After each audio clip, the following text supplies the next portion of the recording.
ఉందా బాగా? బాగా ఇబ్బందిగా ఉంటుంది సార్. ఇప్పుడు నుంచి కాదు సార్, కొన్ని ఇయర్స్ నుంచి మేము ఇబ్బంది పడుతూనే ఉన్నాం. అది తీసుకెళ్తూనే ఉన్నాం, అవుతానే ఉంది. కానీ ఎవరు పట్టించుకునే వాళ్ళు ఎవరు లేరు.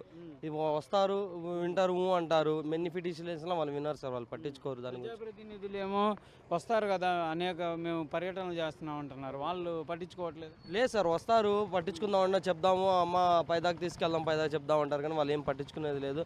వస్తారు, 2-3 రోజులు ఏమో నాకు కొంచెం చిన్న హడావుడిలా ఉంటుంది, కానీ ఏం పట్టించుకోరు సార్.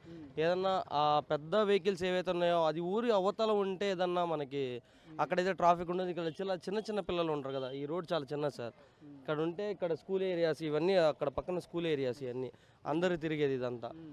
వీటి వల్ల ట్రాఫిక్ జాము, డైలీ మార్నింగ్ పిల్లలు అటు ఇటు తిరుగుతూ ఉంటారు. వీళ్ళు ర్యాష్గా డ్రైవ్ చేస్తారు, మళ్ళీ వెళ్ళే దారిలో చెత్త పడేసుకుంటూ వెళ్తారు. పెద్ద వెహికల్స్ ఏవైతే ఉన్నాయి అవే చిన్నవి, ఈవీ వెహికల్స్ ఏవైతే ఉన్నాయో అవి చిన్నవి, ప్లస్ ఇక్కడ ట్రాఫిక్ జామ్ ఉండదు. అవి వాటికి డోర్స్ అవన్నీ ఉంటుంది కాబట్టి ఇక్కడ చెత్త ఏది పడకుండా ఎలాంటి ప్రాబ్లం ఉండదు. అది సార్, అది ఆ ప్రాబ్లం ఏదైతే ఉందో ఆ ప్రాబ్లం ఎలాగన్నా మీరైనా మీ ద్వారా, మీడియా వాళ్ళ ద్వారా సపోర్ట్ చేసి వాళ్ళ దాకా వెళ్తే మాకు ప్లస్ అవుతుందని చిన్న అభిప్రాయం సార్.